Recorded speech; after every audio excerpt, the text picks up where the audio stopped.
आप ये जो सामने तस्वीर देख रहे हैं, ये एक तस्वीर मात्र ही नहीं बल्कि सच्ची घटना पर आधारित है। ये नीरा आर्या है। नीरा आर्या की कहानी, क्यों काटे गए थे जेल में नीरा आर्या के स्तन, आइए जानते हैं। नीरा आर्या का जन्म 5 मार्च 1902 में संयुक्त प्रांत के खेड़ा नगर में एक प्रतिष्ठित व्यापारी छज्जू मन के घर में हुआ था। बड़े होने पर इनका विवाह श्रीकांत जयरंजन दास के साथ हुआ। इनका पति ब्रिटिश आर्मी में बड़ा अफसर था। इनके पति को सुभाष चंद्र बोस को मारने का काम मिला था। जैसे ये बात नीरा आर्या को पता चली तो नेताजी को बचाने के लिए नीरा आर्या ने अपने ही पति की हत्या कर दी।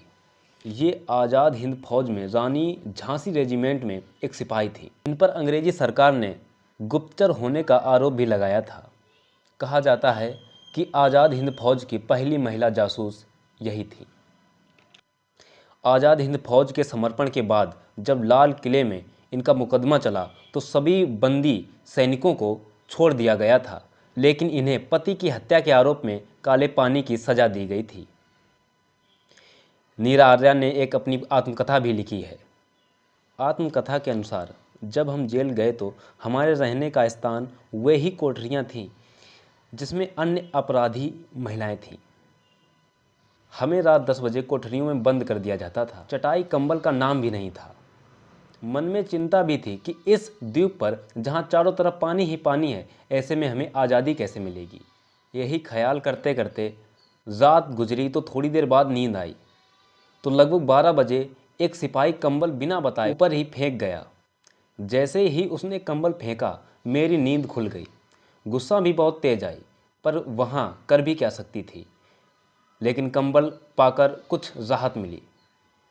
सूर्य निकलते ही जब सुबह हुआ तो मुझे खिचड़ी मिली। थोड़ी देर बाद वहाँ बेड़ी काटने वाला एक सिपाही लुहार आया।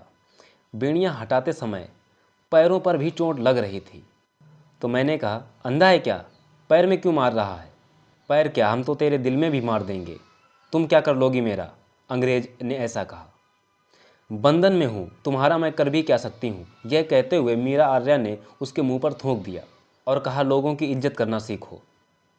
टेलर भी साथ में ही था। उसने कहा कि तुम्हें छोड़ दिया जाएगा, पहले तुम ये बताओ कि सुभाष चंद्र कहाँ है। मीरा ने कहा, वो तो हवाई दुर्घटना में चल बसे। जेलर ने कहा, नेता जिंदा है, तुम झूठ बोल रही हो कि हवाई दुर्घटना में मर गया। हाँ, नेताजी जिंदा हैं, नीरा ने कहा। तो कहाँ है, जल्दी बताओ। मेरे दिल में जिंदा हैं वो। इतना ही नीरा ने कहा तो जेलर को गुस्सा आ गया और कहा कि तो हम तुम्हारे दिल से भी नेताजी को निकाल देंगे। और फिर जेलर ने मेरे आंचल पर हाथ डाल दिया और कपड़े फाड़ दिए और लुहार की तरफ इशारा किया जो कि बेड़ी काटने या हटाने वाला था। फिर लुहार ने एक बड़ा औजार जुम्बर जैसा उठाया जो कि फुलवारी में इधर उधर बड़ी हुई पत्तियों के काटने के काम आता था, वो लाया। उसने मेरे दाएं स्तन को उसमें दबाकर काटने चला, लेकिन उसमें धार नहीं थी। फिर भी वो और ज़ोर से दबाता चला गया, जिससे मुझे असहनीय पीड़ा हुई। इतने में जेलर ने मेरी गर्दन पकड़ते हुए कहा कि अगर तुमने फिर से जवान लड़ाई तो तुम्हारे दोनों स्तन काट दिए जाएंगे।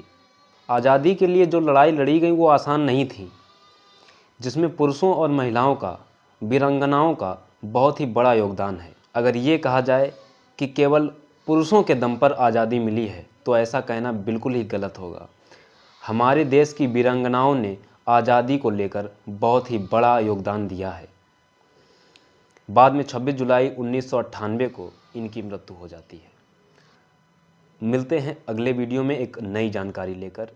वीडियो अच्छा लगा हो तो लाइक, शेयर, कमेंट, सब्सक्राइब जरूर करें। धन्यवाद।